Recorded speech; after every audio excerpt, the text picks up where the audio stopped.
Assalamualaikum warahmatullahi wabarakatuh. Perkenalkan, nama saya Dini Aryani SST MTRK. Saya dosen dari Prodi D3 Kebidanan Stikes Muhammadiyah Ciamis. Saya salah satu dosen pengampu mata kuliah asuhan kebidanan persalinan dan bayi baru lahir dengan kode mata kuliah BD 384. Mata kuliah ini ada 5 SKS, terdiri dari teori 2 SKS dan praktik 3 SKS. Adapun deskripsi dari mata kuliah ini yaitu mahasiswa mampu melakukan role play asuhan pada ibu bersalin pada Pentem. Bahan kajiannya itu yaitu tentang faktor yang mempengaruhi persalinan, kebutuhan dasar ibu bersalin, evidence based dalam asuhan persalinan, keterampilan dasar dalam asuhan persalinan, tanda bahaya persalinan, deteksi dini komplikasi dan penanganan awal kegawat daruratan pada persalinan, dan BBL, serta manajemen asuhan persalinan.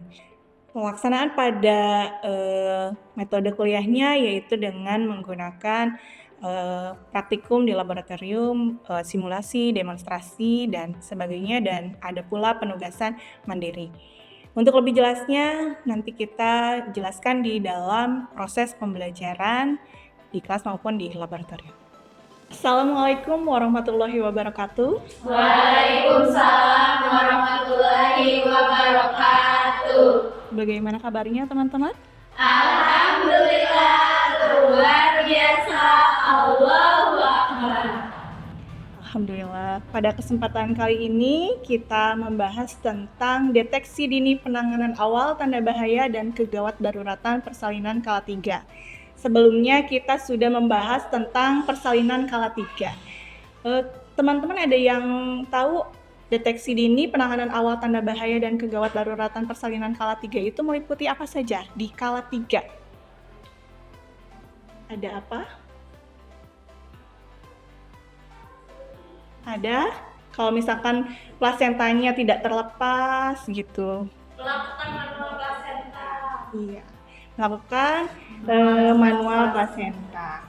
Sebelum ke tindakan tersebut, saya akan menjelaskan tentang retensio plasenta. Apa itu retensio plasenta? Retensio plasenta adalah Plasenta yang belum lahir seluruhnya dalam setengah jam setelah janin lahir. ya, jadi retensio plasenta adalah plasenta yang tertahan setelah 30 menit bayi lahir. Sewaktu suatu bagian plasenta tertinggal, maka uterus tidak dapat berkontraksi secara efektif dan keadaan ini dapat menimbulkan perdarahan. Perdarahan berbahaya enggak? Berbahaya. Jelas ya. Gejala dan tanda yang bisa ditemui adalah perdarahan segera, uterus berkontraksi tetapi tinggi fundusnya itu tidak berkurang. Ya, perdarahan banyak. Itu sangat bahaya. Bisa menimbulkan apa? Bisa menimbulkan kematian. Sebelum kita lanjutkan, apakah ada yang mau ditanyakan terlebih dahulu? Saya Bu, Ya. jadi begini Bu, kan nanti kita jadi bidannya apabila nanti kita menemukan kasus retensio plasenta ini, bagaimana Ibu cara penanganannya? Baik, terima kasih Eka untuk pertanyaannya.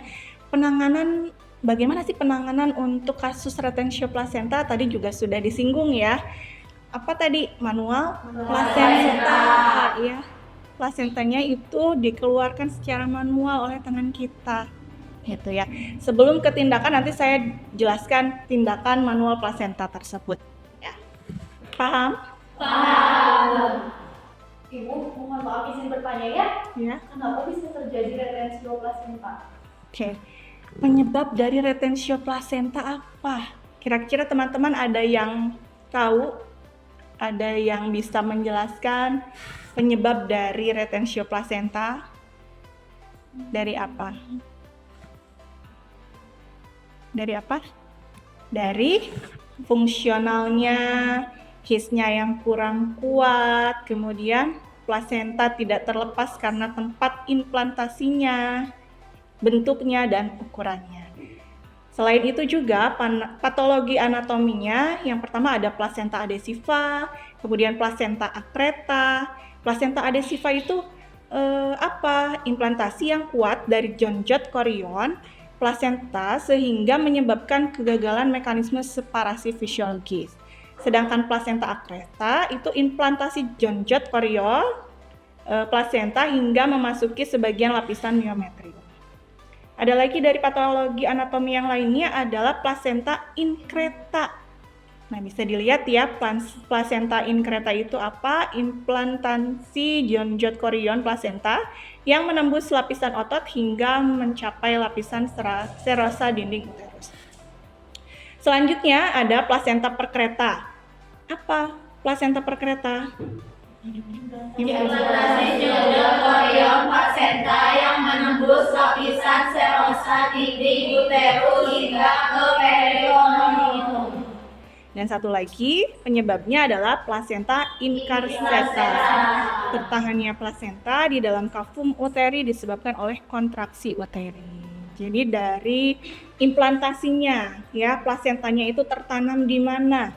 Ya, bisa di lapisan otot hingga mencapai lapisan serosa dinding uterus yang dinamakan inkreta ya. Kalau perkreta implantasi jonjot korionnya itu menembus sampai lapisan serosa. Sedangkan kalau plasenta incarceta itu tertahannya plasentanya di dalam kafum uteri disebabkan oleh kontraksi uteri.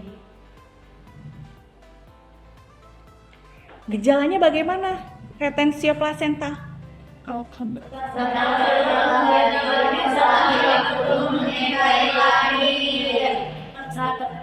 Terjadi segera atau pendarahan bervakum, uterus terangkat keras dan berkontraksi, tidak ada obstruksi jalan lahir.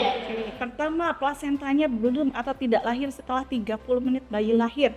Sebelum 30 menit bayi lahir, apa yang kita lakukan?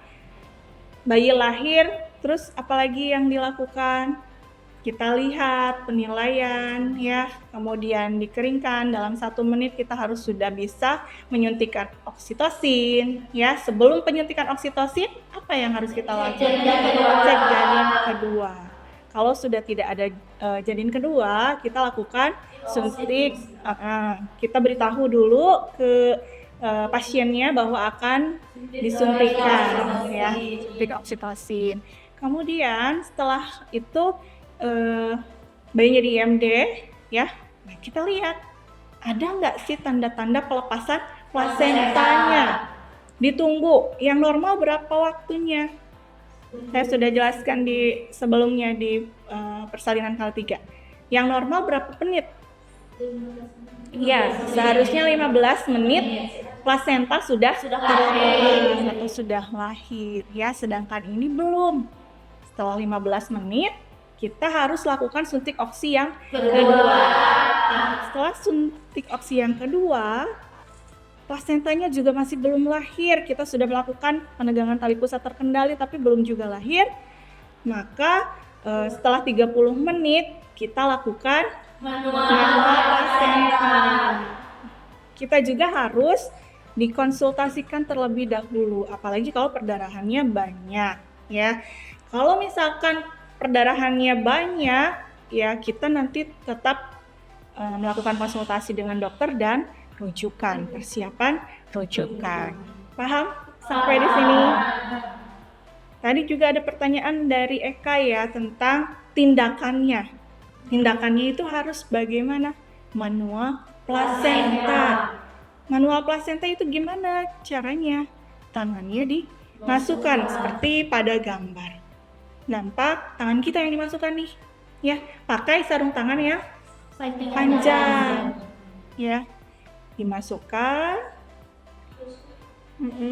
disusuri ya sampai ke tempat implantasi plasentanya. Apabila pada suatu kondisi atau keadaan tertentu fasilitas kesehatan sulit untuk dijangkau sehingga memungkinkan timbulnya perdarahan lebih banyak, maka sebaiknya dilakukan tindakan manual plasenta oleh petugas kesehatan ya.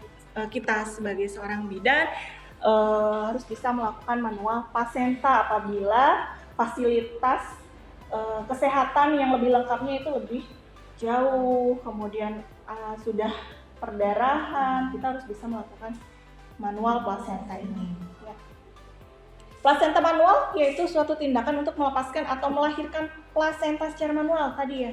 Dimasukkan ya, kemudian kita susuri di bawah tali pusat ya sampai ke tempat implantasi. Setelah sampai ke tempat implantasi, tangan kita membuka ya, kemudian disisirkan yang mana yang terlepasnya ya. Itu untuk tindakan manual plasenta. Nah, kalau plasentanya sudah lepas, bisa nggak sih terjadi sisa plasenta? Bisa. Kalau misalkan sisa plasenta tersebut masih ada, apa yang kita lakukan? Eksplorasi. Jadi kita lakukan eksplorasi supaya sisa plasentanya itu tidak tertinggal. Ya. Tertinggalnya sebagian plasenta dan atau selaput ketuban. Kelengkapan plasenta yang kurang terperiksa ketika plasenta lahir, maka akan dapat mengakibatkan terjadinya perdarahan postpartum. Dikatakan perdarahan postpartum apabila jumlah perdarahan Lebih dari 500 cm. lebih dari 500 cm.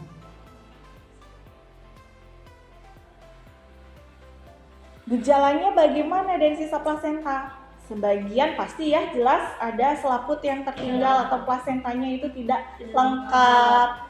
Perdarahan terjadi segera, kemudian kontraksinya juga kurang baik, tidak ada laserasi jalan lahir.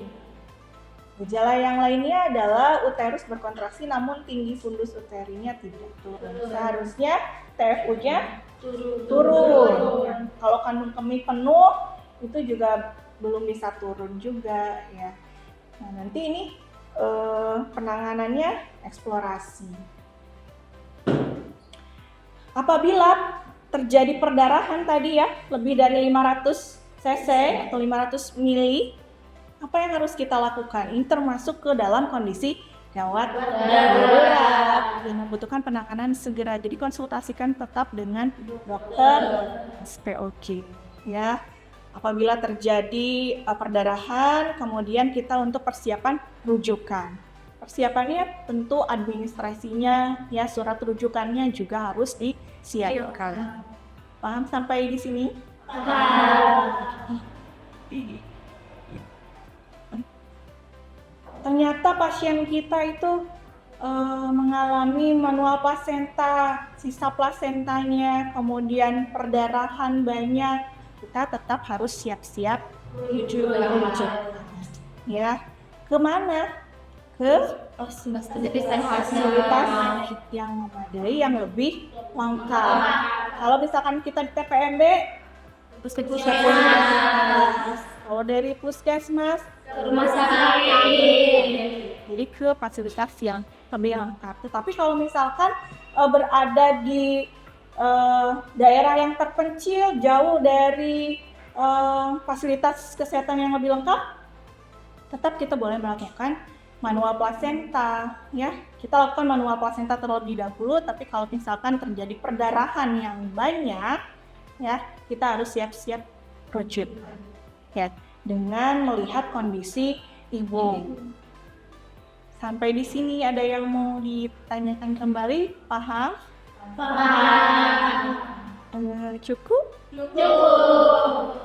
Kalau misalkan cukup, nanti jangan lupa.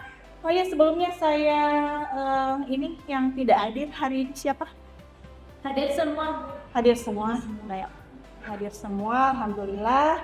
Untuk bahasan kita kali ini sudah selesai ya. Nanti selanjutnya untuk pertemuan yang akan datang itu materinya tentang perdarahan kala 2, deteksi dini pada kaum lipat. Sekian, wabillahi taufiq wal hidayah. Wassalamualaikum warahmatullahi wabarakatuh. Waalaikumsalam warahmatullahi wabarakatuh.